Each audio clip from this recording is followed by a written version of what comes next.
Ashamaa harka fuunee akkam jirtu hordoftoota yuutuubii sabboontuu jalatti argamtan hundi keessan iyyuu akkam jirtu nagaa keessanii arras immoo iyyuu akkuma beektaniin seenaan jaalala saamriitii fi faanii hundi keenya iyyuu sooshaal miidiyaa kanarratti namoota jaalannu namoota dinqisiifannu turre akkasumas ta'ee namni tokko ala isaan laalla malee keessa isaa hin beeknu haala inni itti jiraatu haala inni bultii ofii bulchatu nuti sooshaal miidiyaa irratti isaan ilaalla ijoollee sana malee keessa isaanii wanti isaan dabarsaa jiran hin beeknu jechuudha.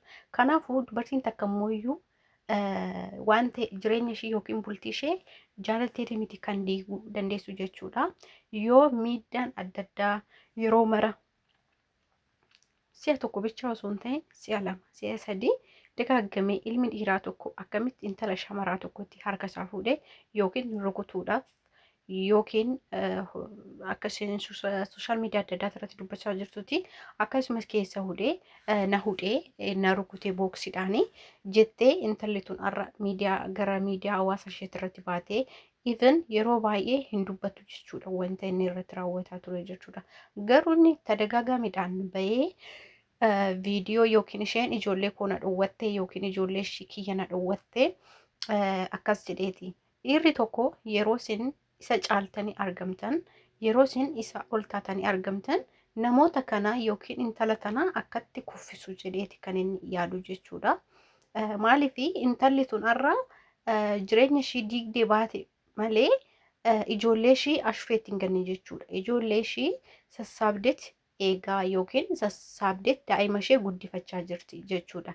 Inni garuu jidduudhaan daa'ima koo na dhowwattee akkasumas uffata daa'imaa na dhowwattee kan ijoolleen ittiin taphatan na dhowwatte jechuudhaan gara sooshaal miidiyaa isaatiin bahee wantoota baay'ee dubbachaa jira. Obboleettiin teenya Saamraawit Mulgeetaa ደግሞ sooshaal miidiyaa isheetirra baatee even inni yeroo maqaa ishee balleessu isheen baatee even dubbachaayyuu hin jirtu jechuudha. Inni garuu bakka sa'aatuma argateen even gara sooshaal miidiyaa qabuutu jechuudha. Maqaa ishee gurraachachuudhaan wantoota adda addaa dubbachaa jira jechuudha. Garuu immoo ani ijoollee tanarraa maalan hubadhee akkasumas namni ala bareeda malee keessa isaa irra deebi'aadhaan hin beenu jechuudha. Garuu immoo gara koomentaatara ደግሞ warroota koomentii barreessan jala galee kanan ilaale jechuudha.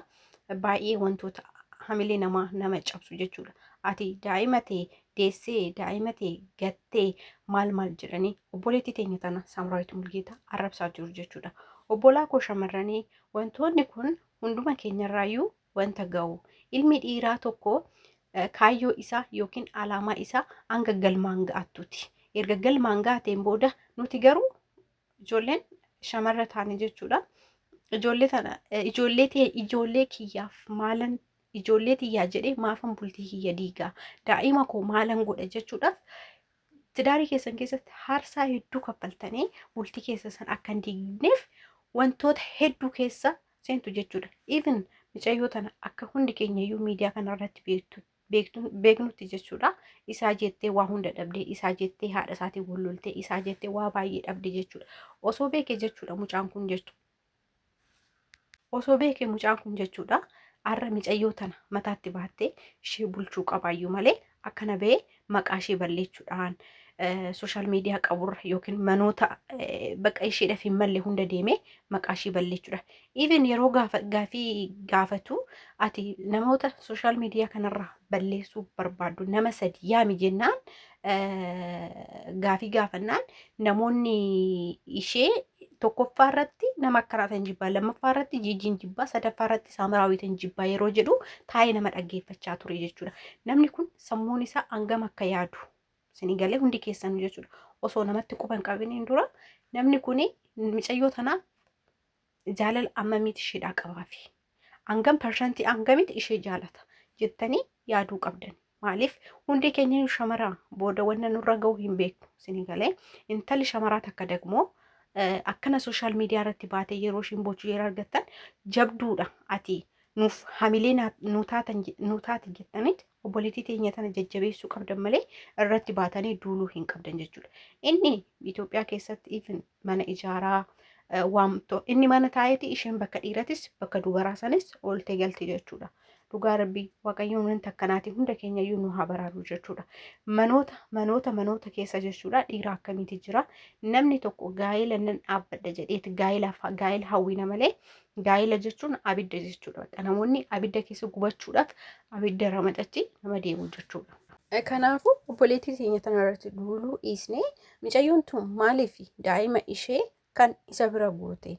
Isheen ji'oota 4 daa'ima ishee osoo waan takka hin dubbatiin osoo waan ta'e hin dubbatiin miidiyaarra baatee daa'ima ishee ji'oota 4 jechuudha of bira teechisaa turte jechuudha. Inni garuu sooshaal miidiyaa adda irratti bahee ani daa'ima akkas maaliif namni kun nama maallaqa barbaadu malee nama jaalala qulqulluu isheedhaaf qabu miti isinii galee. Namni tokko osoo jaalala qulqulluu intala tanaa qabaateef jechuudha. Kan alaatis kan manaatis hojjedhu hin jedhuun. Eeyyanii dhugaa rabbii mucayyoo tana hundi keenyayyuu baay'ee dinqisiisachuu qabna jechuudha. Nuti waggoota dheeraadhaaf micoota miidiyaa irratti ilaalaa turre osoo shamara takka taatee ammam hamileen ishee caba. Isheen garuu jabduu sila taateef waan kana keessa dabartee dhaabbattee deemuun ishii jechuudha. Garuu namoonni jalqaba waa'ee jaalala ijoollee kanaa hin beekne jechuudha. Sooshaal miidiyaa irra baatanii ishee irratti yoo duultan meebii ishee waan gaddisiisu tokko hin qabu. Maaliif wanta isheen keessa dabarte isheef waaqa tokkichatu beeka malee uummanni sooshaal miidiyaa irra jiru jechuudha. Waa'ee mucayyoo kanaa tarii beekuu dhiisuu danda'a jechuudha. Meebii warroonni waggaa muraasaan dura ijoollee kana daawwachaa turtan jechuudha.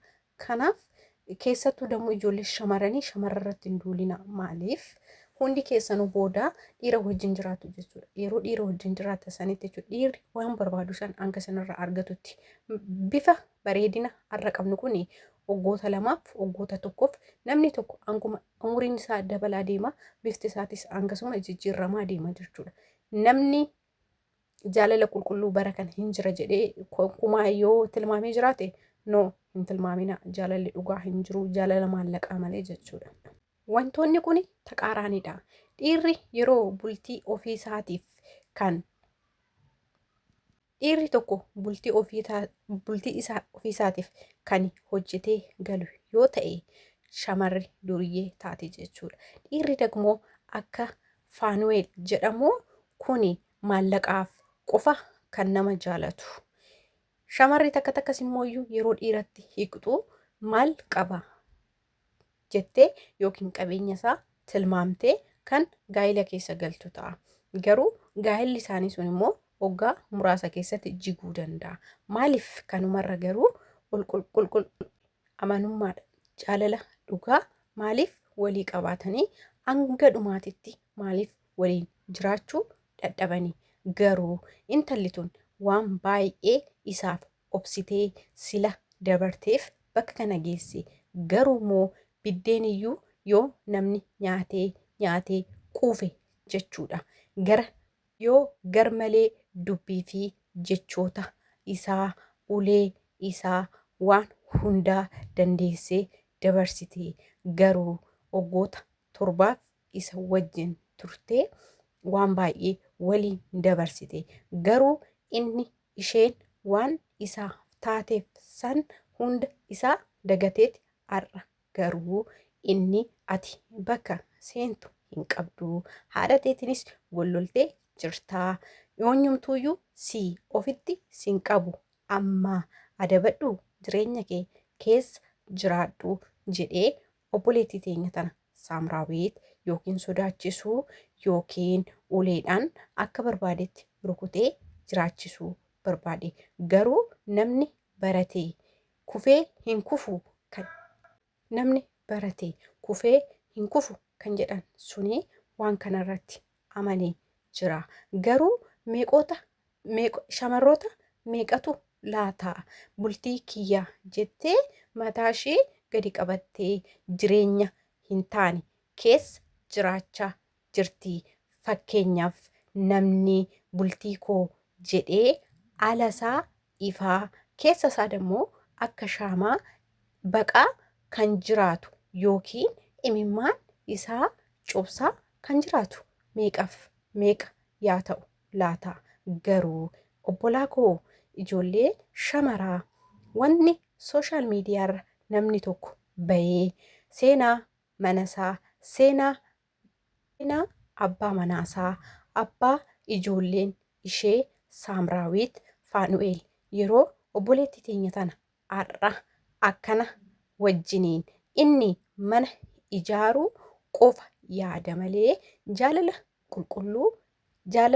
qulqulluu haadha warraa isaa kabaja hin qabuufi garuu osoo beekee inni ishiin isaaf jettee wantoota baay'ee dhabdee garuu haati nama deessee nama gattee hin gattu intala ishee ofitti qabdee daa'ima ishee wajjin ofitti qabdee garuu inni akkasuyyuu ta'ee gama sooshaal miidiyaa isaatiin arrabsuu hin dhiisne inuma itti fufee kanaafuu rabbiin waan akkanaatirraa nu haa eegu paartituun itti fufa.